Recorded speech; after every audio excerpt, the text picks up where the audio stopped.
اس نشست کے اعتبار سے میرا الوداعی تحفہ ہے آپ کے لیے،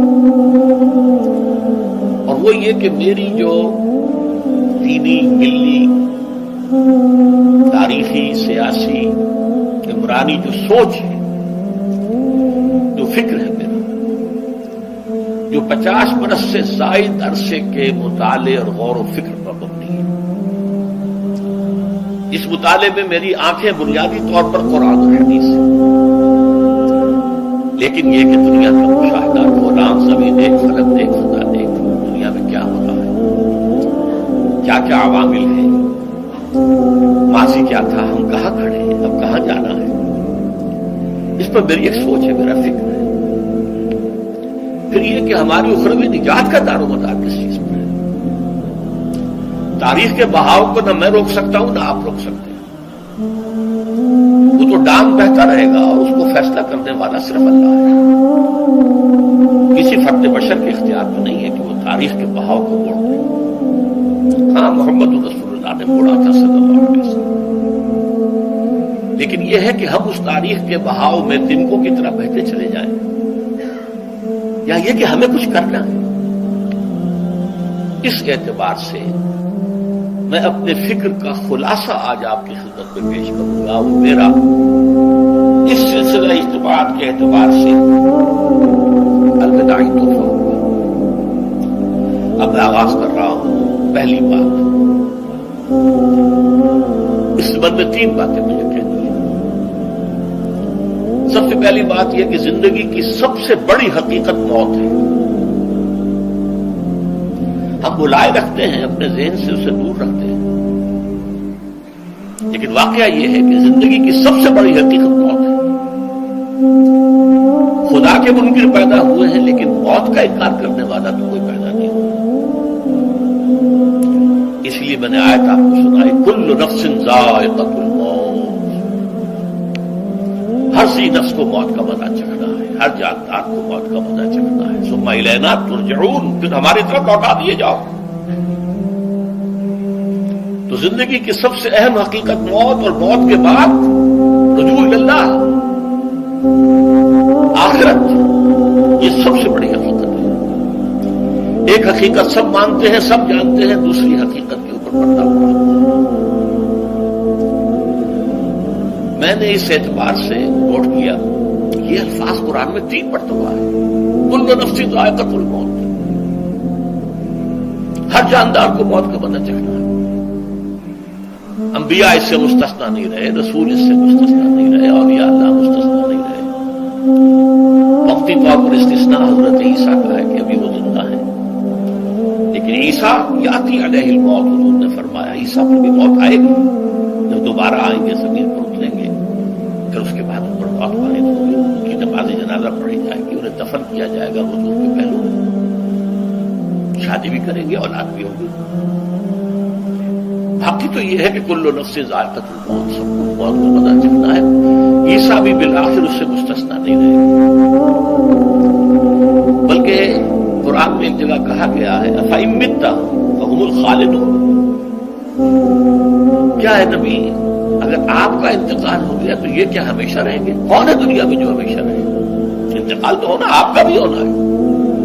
إِنَّكَ مَيِّتٌ وَإِنَّهُمْ لَمَيِّتُونَ، یہ تو مختصر ترین الفاظ تھے۔ اس سے آگے بڑھیے، سورہ انبیاء میں فرمایا کل نفس ذائقۃ الموت وَنَبْلُوكُمْ بِالشَّرِّ وَالْخَيْرِ فِتْنَةً وَإِلَيْنَا تُرْجَعُونَ، ہر جاندار کو موت کا مزہ چکھنا ہے، اور اس سے پہلے پہلے ہم تمہیں آزماتے رہیں گے، خیر کے ذریعے بھی، بھلائی دے کر، صحت دے کر، دولت دے کر، اولاد دے کر، شہرت دے کر، اور برائی کے ذریعے سے بھی، تنگ دستی دے کر، بے عزتی دے کر، اہانت دے کر، ذلت دے کر، وَإِلَيْنَا تُرْجَعُونَ، اور پھر ہماری طرف لوٹائے جاؤ گے۔ یہ وہ دوسری حقیقت جو میں نے کہا کہ جس پر پردہ پڑا ہوا ہے، بہت بڑا پردہ ہے۔ لوگ یہی سمجھتے ہیں کہ یہی دنیا کی زندگی ہے۔ قرآن کہتا ہے إِنَّ الدَّارَ الْآخِرَةَ لَهِيَ الْحَيَوَانُ لَوْ كَانُوا يَعْلَمُونَ، یہ تو آخرت والی زندگی ہے جو اصل زندگی ہے، آج کے معلوم۔ اس سے بھی زیادہ تفصیل سے یہ آل عمران میں آئی ہے کل نفس ذائقۃ الموت وانما توفون اجورکم یوم القیامہ، ہر جاندار کو موت کا مزہ چکھنا ہے اور پھر تمہیں پورا پورا تمہارا اجر اور بدلہ دے دیا جائے گا قیامت کے دن۔ فمن زحزح عن النار وادخل الجنة فقد فاز، جو کوئی آگ سے بچا لیا گیا اور جنت میں داخل کر دیا گیا وہ تو کامیاب ہو گیا۔ اللهم ربنا اجعلنا منهم، اللهم ربنا اجعلنا منهم، اللهم ربنا اجعلنا منهم۔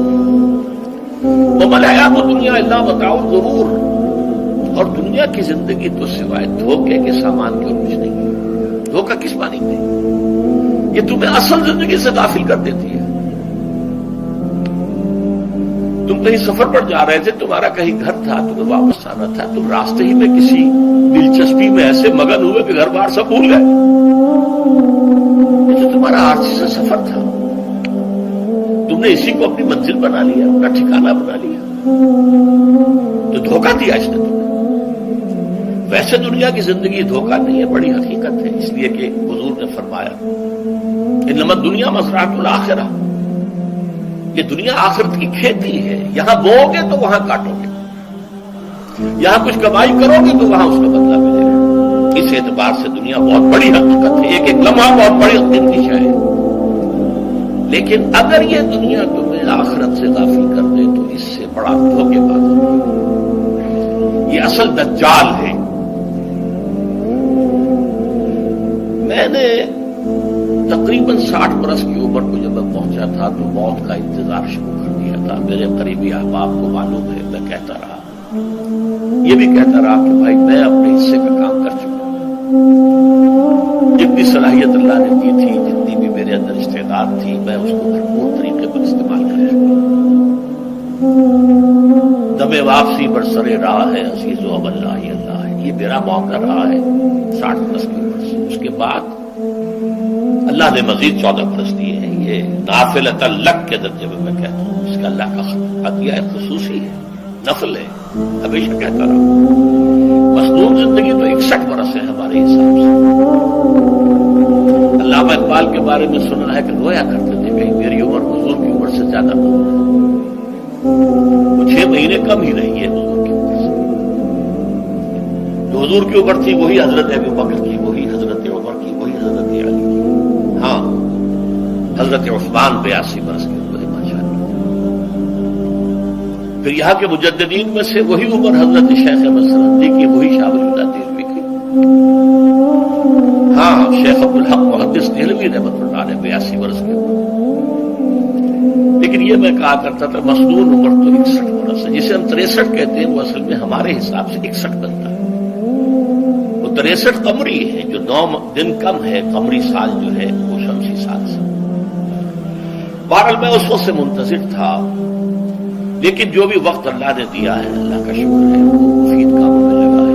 خاص طور پر میں سمجھتا ہوں کہ اللہ کا مجھ پر سب سے بڑا احسان، اور مجھے پر نہیں، بہت بڑے پیمانے پر لوگوں پر جو احسان ہوا ہے، وہ میرا 1998 کا دورہ تھا جو میں قرآن جو کراچی میں ہوا تھا۔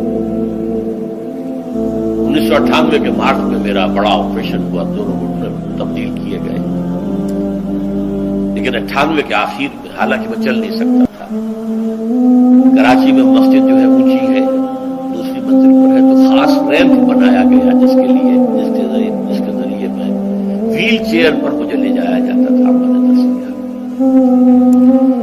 اس درس کی گزشتہ چند سالوں سے پوری دنیا میں جو گونج ہوئی ہے اللہ کے فضل و کرم سے، اللہ کوئی حکمت خداوندی اس کے ساتھ وابستہ ہے۔ اس میں میرے کسی کام کو دخل نہیں ہے، میری کسی کوشش کو دخل نہیں ہے۔ میں نے تو جو درس میں دیتا آ رہا تھا 85 سے دورہ ترجمہ قرآن، البتہ یہ بات ضرور ہے کہ میں نے محسوس کیا تھا کہ سن 98 کے اس درس میں دورہ ترجمہ قرآن کے مجھے خصوصی انشراح حاصل ہوا۔ میری ساری گفتگو کا حاصل کیا ہے؟ دیکھیے، نظریاتی تحریکوں کا تعلق اشخاص سے نہیں ہوتا، ٹھیک ہے، کوئی اس کا داعی ہوتا ہے، کوئی اس کا مؤسس ہو جاتا ہے، ہے، کوئی اس کا آغاز کرنے والا ہوتا ہے، لیکن نظریاتی تحریک افراد سے وابستہ نہیں۔ افراد آتے چلے جاتے ہیں اپنا اپنا حصے کا کام کر کے، جس کو جتنا مقدر ہے، جس لیے اللہ تعالیٰ کی طرف سے توفیق ہے، وہ اپنا کام کرے گا، چلا جائے گا۔ یہ چمن یوں ہی رہے گا اور ہزاروں جانور اپنی اپنی بولیاں سبور کر اڑ جائیں گے۔ مبارک ہیں وہ لوگ جنہیں قرآن کی بولی بولنا نصیب ہو جائے۔ وَإِنْ يَحْسَبُوا أَنِّي مِنْهُمْ، مجھے گمان ہے، اللہ کا فضل ہے کہ میں ان میں سے نے قرآن کی بولی بولی ہے، اور قرآن مجید کو جیسا کہ وہ ہے ایز اٹ از،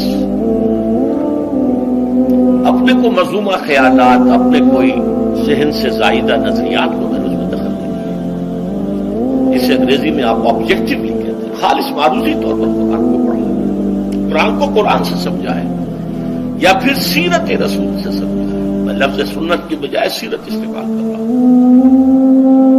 قرآن مجسم حضور تھے صلی اللہ علیہ وسلم، اور حضور کی سیرت اور حیات جو ہے وہ قرآن مجید کی اصل تفسیر ہے۔ یہ حقیقت بھی بہت کم لوگوں کے علم ہے۔ وہ احادیث کا نام تو لیتے ہیں، احادیث میں ہے، سیرت میں تو احادیث ہی سے ہمیں ملتی ہے، لیکن میں خاص طور پر سنت یا حدیث کی بجائے سیرت کا لفظ استعمال کرتا ہوں۔ قرآن کی دو سورسز ہیں، قرآن خود اور سیرت رسول۔